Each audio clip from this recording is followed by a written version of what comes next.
오늘 우리에게 주시는 말씀은 시편 128편입니다.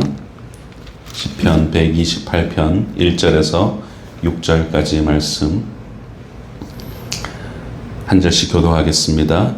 여호와를 경외하며 그의 길을 걷는 자마다 복이 있도다. 내가 내 손이 소원대로 먹을 것이라. 내가 복되고 형통하리로다. 내 집 안방에 있는 내 아내는 결실한 포도나무 같으며 내 식탁에 둘러앉은 자식들은 어린 감람나무 같으리로다. 여호와를 경외하는 자는 네가 복을 얻으리로다. 여호와께서 시온에서 내게 복을 주실지어다. 너는 평생에 예루살렘의 번영을 보며 내 자식의 자식을 볼지어다. 이스라엘에게 평강이 있을지로다. 아멘. 오늘 보면 128편은 성전 순례시 총 15편 중에서 9번째 시편에 해당됩니다. 오늘 본문의 키워드가 이렇게 짧아서 얼핏 쑥 보게 되면은 복이라는 단어, 형통, 평강, 번영 이런 단어들이 우리의 눈에 쏙 들어오죠. 저도 이런 단어들을 너무 좋아합니다. 모든 일이 빛나기를 바라는 마음으로 저희 아버지가 저에게 지어주신 저의 이름처럼 저는 만사 형통을 구하는 삶을 삽니다. 예전 미성숙했을 때에는 이 만사 형통을 무작정 내가 원하고 바라는 풍성한 어떤 것으로만 이 만사 형통을 이해했었습니다. 그런데 신학을 하고 목회 여정에서 깨닫게 된 이 만사 형통이라는 단어는 시편 1편의 이 말씀처럼 하나님 곁에 심기운 나무와 같이 때를 따라 시절을 쫓아 주시는 그 적절한 열매이면 그것이 진정한 복이고 그것이 진정한 형통임을 깨닫게 되었습니다. 그 복을 이 신약에선 이 사도 바울이 또 완벽하게 정리를 해내죠. 빌립보서 4장 11절에서 13절 말씀입니다. 내가 궁핍함으로 말하는 것이 아니니라. 어떠한 형편에든지 나는 자족하기를 배웠노니 나는 비천에 처할 줄도 알고 풍부에 처할 줄도 알아. 모든 일 곧 배부름과 배고픔과 풍부와 궁핍에도 처할 줄 아는 일체의 비결을 배웠노라. 내게 능력 주시는 자 안에서 내가 모든 것을 할 수 있느니라 라고 그런 말을 하고 있습니다. 우리는 이 말씀을 대할 때 앞뒤의 문맥을 잘 보지 않습니다. 그저 이 13절의 말씀 내게 능력 주시는 자 안에서 내가 모든 것을 할 수 있느니라 라는 이 구절만을 쏙 떼어서 취하려고 하는 경우들이 많죠. 마치 어떤 주술적인 주문처럼 하나님은 내가 잘 되기를 원하셔서 나는 내가 잘 되기를 원하시는 그 하나님의 능력으로 모든 것을 다 할 수 있어 라고 그렇게 주문처럼 외우기도 합니다. 맞습니다, 여러분. 하나님은 우리를 잘 되게 하시는 분이십니다. 단 하나님이 기뻐하시는 원하시는 뜻대로 해주신다라는 것을 잊어서는 안 될 것입니다. 우리가 모든 것을 할 수 있다라는 이 외침은 내게 능력 주시는 자 안에서 라는 이 구절에 매여 있다라는 것을 잊어서는 안 될 것입니다. 오늘 본문에서는 짧은 6절에서 이 복이라는 단어가 4번이나 반복되니 마치 복의 시편처럼 그렇게 이해되기 쉽습니다.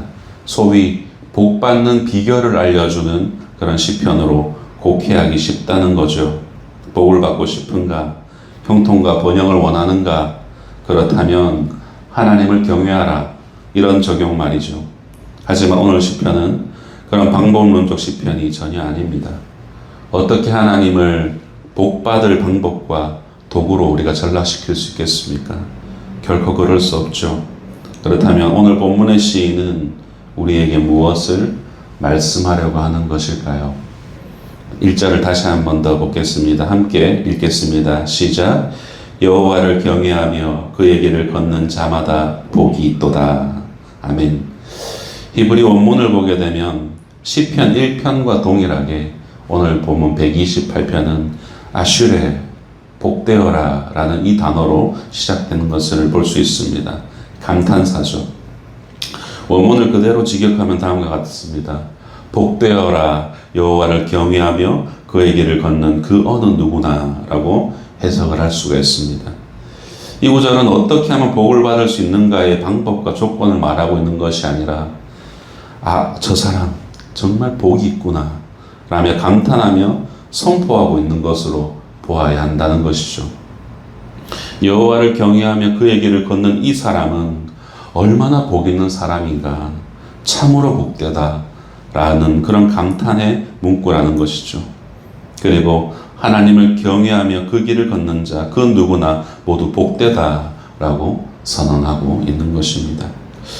그 복된 자의 모습이 어떤가요? 2절에서 3절을 보십시오. 네가 내 손이 수고한 대로 먹을 것이라. 내가 복되고 형통하리로다. 내 집 안방에 있는 내 아내는 결실한 포도나무 같으며 내 식탁에 둘러앉은 자식들은 어린 감람나무 같으리로다. 여기서 언급되는 그 복 있는 사람의 모습이 어떻습니까? 뭔가 거창하지 않습니다. 환상적이지도 않고 이상적이지도 않습니다. 그저 소박합니다. 자신의 손으로 수고한 대로 먹는 것이 복 있는 사람의 모습이라고 합니다. 어찌 보면 조금 실망스러울 수도 있겠습니다. 하나님의 자녀라고 일컫는 우리조차도 복에 대한 이해는 세상의 것과 크게 구별되지 않아 보입니다. 복이라고 하면은 크고 거대하고 풍성하고 넘치고 차고 흘러 넘치는 그런 것으로 우리는 이해를 하죠. 성경에서 말하는 복이 세상에서 말하는 욕망과 대박이라는 단어의 대체가 된 지 오래된 것 같습니다. 여러분, 욕망이라는 단어에는 수고한 대로 먹을 것이라는 것을 복으로 수용하지 않습니다. 대박이라는 단어는 수고한 만큼 얻는 것을 수용하지 않습니다. 그러니 욕망과 대박이 성취된다 한들 당연히 하나님께 감사할 리가 만부당한 것이죠. 그러나 오늘 시편은 우리에게 확성기로 말하고 있습니다. 우리가 일한 만큼, 수고한 만큼 먹는 것, 그것이 복이다 라고 말합니다. 전도서 3장 13절은 또한 이렇게 말씀합니다. 사람마다 먹고 마시는 것과 수고함으로 낙을 누리는 그것이 하나님의 선물인 줄도 또한 알았다 라고 솔로몬은 고백하죠.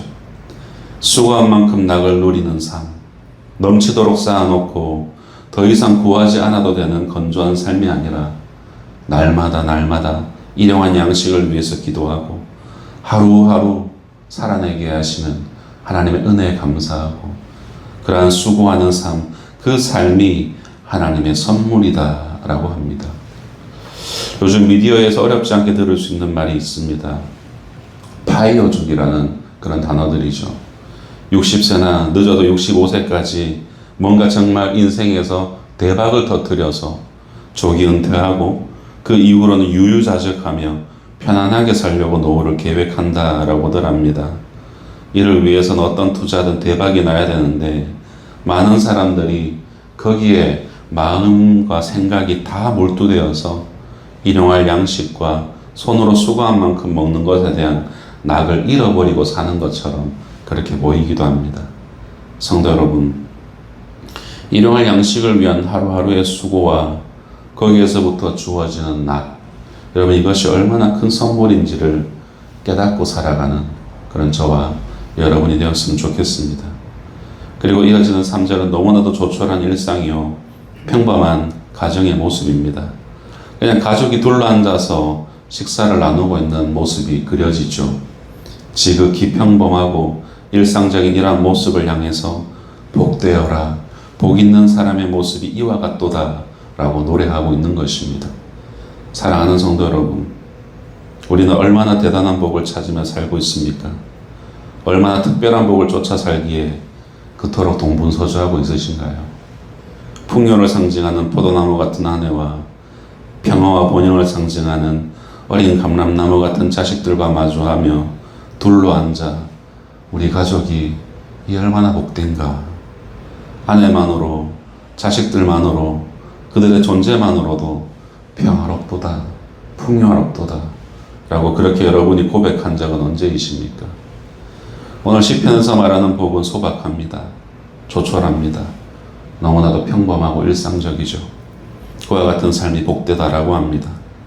하나님을 경외하는 사람은 그와 같은 삶이며 그 모습을 복되다 노래하고 있습니다. 여러분, 이 점에서 우리가 놓치고 사는 것이 무엇인지 되돌아볼 수 있어야겠죠. 그렇게 복의 모습을 노래한 뒤에 4절은 구약에서 구문에서 핵심적인 내용을 전달할 때 주로 사용하는 바로 방법인 힌내, 라는 이 감탄사를 사용하고 뒤에 문장을 이어가는 그런 기법을 사용합니다. 4절을 직역하면 이렇습니다. 보아라, 여호와를 경외하는 자는 이렇게 복을 받을 것이다. 일상의 소소함에 대한 감사, 하나님이 함께 해주시고 삶의 주인 되어 주심에 대한 감사가 진정한 복임을 선언하고 있는 것입니다. 그렇게 시인은 마지막으로 독자들에게 축복을 기원하면서 마무리를 합니다. 5, 6절 말씀입니다. 여호와께서 시온에서 내게 복을 주실지어다. 너는 평생에 예루살렘의 번영을 보며 내 자식의 자식을 볼지어다. 이스라엘에게 평강이 있을지로다. 아멘. 이 구절을 통해서 볼 때 이 시편 기자의 직분은 백성들을 축복하는 제사장일 것입니다. 성전 제사장이 순례자들을 향해서 일종의 마무리로 축복 기도를 해주고 있죠. 하나님을 경외하는, 그래서 그 순례의 길을 걸어온 그 복된 순례자를 향하여서 아주 간절하게 그리고 흐뭇함과 기쁨으로 그 성전을 향해 올라오는 그 순례자들을 축복하고 있습니다. 오늘날 목사의 축도가 같은 의미인 것이죠. 매번 같은 문구로 전달되어서 어쩌면 귓등으로 들릴지도 모를 목회자의 축도이지만 그 기도를 수납하는 자의 믿음에 따라 그것은 진정한 복이 되기도 하고 한 귀로 들어왔다가 다른 귀로 흘러나가 버려지는 기도가 될 수도 있는 것이죠.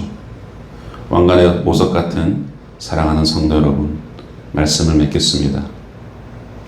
여호와를 경외하며 하나님의 이름을 거룩히 여기며 그 길을 걷는 사람은 복 있는 사람입니다.